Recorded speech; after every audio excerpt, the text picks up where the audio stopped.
Hello, I'm Chuckles, and by the time you see this, I will already be back in Colonia, as I will have to upload it there, seeing as how there's no internet here. But I wanted to make sure and do a vlog or two from this location, as the experiences are fresh in my mind.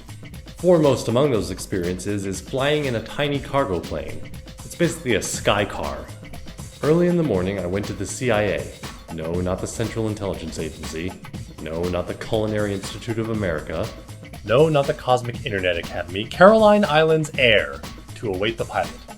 Quite a few people came to send things off to the outer islands and wish me well, as I was the only human going. A few people handed me things to take to their family members. One of these people was Sabina, whom everyone at Mahi International knows very well. Then it was time to set off. Everything was weighed, including me, and then I was crammed in the back of the plane with the rest of the cargo. It actually wasn't as cramped as I thought it was going to be. It was still cramped, but at least my knees weren't touching my face. There's actually 4 seats in this thing. 4 persons plus cargo? Now that'd be a fun ride. This time it was just me, the pilot, the cargo, and an hour-long flight. The flight was a bit disconcerting at times. Because it's not a commercial jet and the propellers are right next to your window, you don't have the luxury of not getting deafened the whole way by the noise.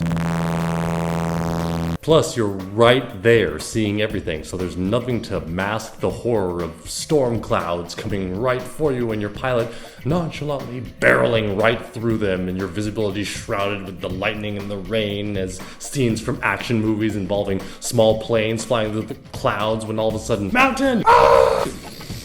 Play in your mind. Of course, everything was fine, and despite the heavy storm, we made it to the runway, which is basically a large concrete slab out in the reef next to the island which you have to wade to in order to board or disembark the plane. The runway is in a state of extreme disrepair despite being the second one built after the first runway completely collapsed.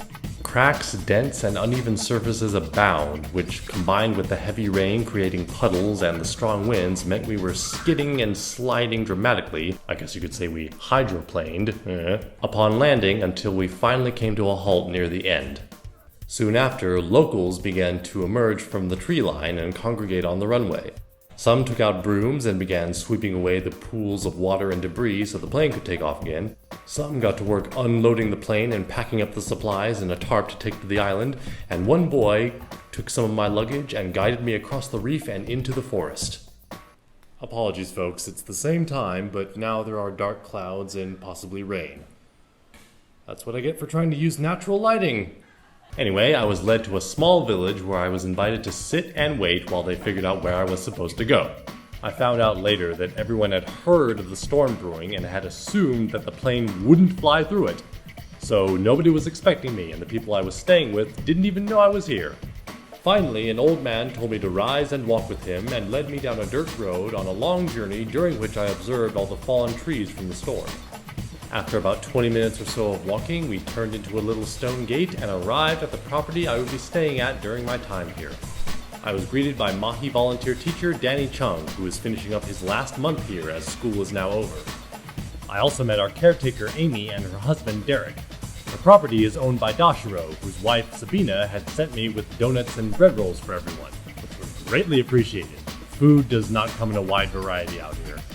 I stowed away my equipment, was shown to the Mahi sleeping hut that Danny and I would share, and thus began my adventures in Sapwuahfik. Details about that in the next vlog. For now, thank you all for waiting patiently whilst I've been off the grid. The next few vlogs are going to be about Sapwuahfik, as I update on Facebook and Twitter what I'm getting up to back in Colonia. So please like, follow, and subscribe, tell your friends and family members that I am back, and I will see you all shortly. Hasta Lelia!